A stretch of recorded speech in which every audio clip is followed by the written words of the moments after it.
How you doing? Tom here once again, shooting another passive income video for you. Today I'm going to talk about how I sold a passive income property and earned 6 figures from it. All right, before I get into that, let me talk to you about what I do every Friday, give you a passive income video for the most part, and talk about what I'm doing, what I'm making money on, how I'm earning passive income, whether I'm sleeping, when I'm on vacation, whether I'm enjoying spending time with my kids.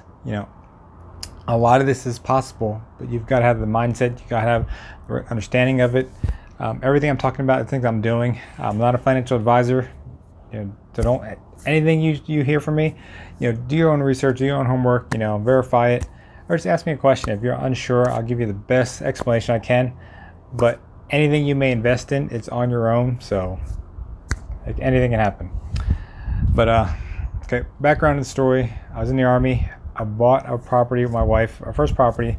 This is back in 2003. We were in Hawaii at the time, on Oahu. Before that, we rented for 2 years, and we said, hey, let's buy this third year because our property manager, the owner of the house, he wanted to raise our rent. So we said, let's go look for a house, buy a house this year. And so that's what we did. We finally found a property very similar to what we rented. So we had a good understanding how the place was set up and everything. Different location, but bought the property. And then next thing you know, a month later, the military came back and said, hey, both of you, my wife was in the military at the time, she said, both of you are going to deploy overseas, go to Afghanistan. And we were going to make it a rental property eventually, but it happened sooner than later, So pretty much I'm an accidental investor, that's how it all came about. But it all worked out for the end. A little bit on the numbers. We bought the property, and then after we turned it into a rental, I think we rented it for about $1,100 or $1,200 a month. And then the property manager, after we were in Afghanistan, he found a renter to rent the place out.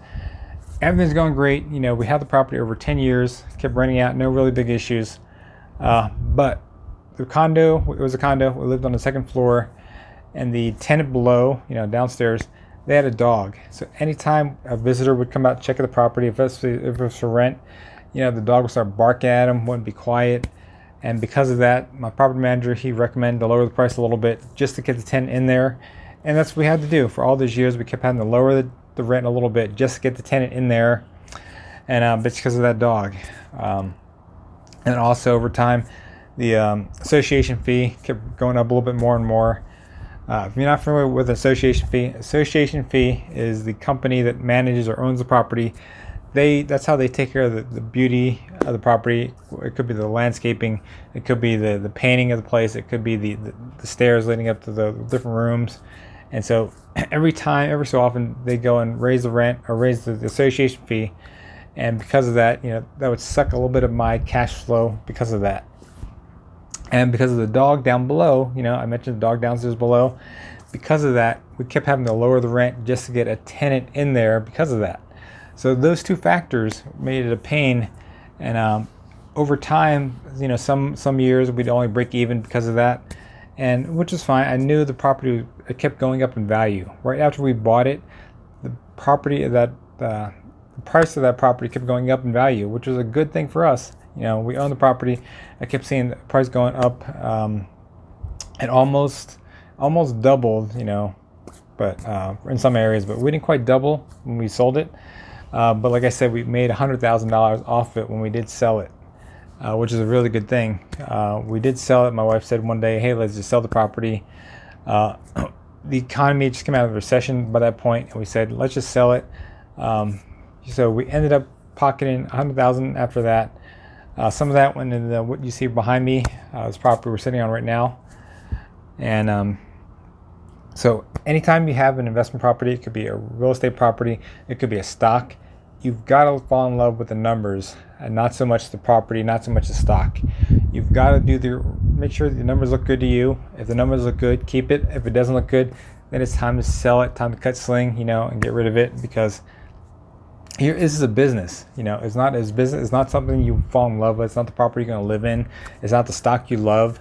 It's got to be something you like it because of the numbers. The numbers have to make sense for you, and if the numbers don't make sense, you got to get rid of it, because this is for business. All right, this is all money.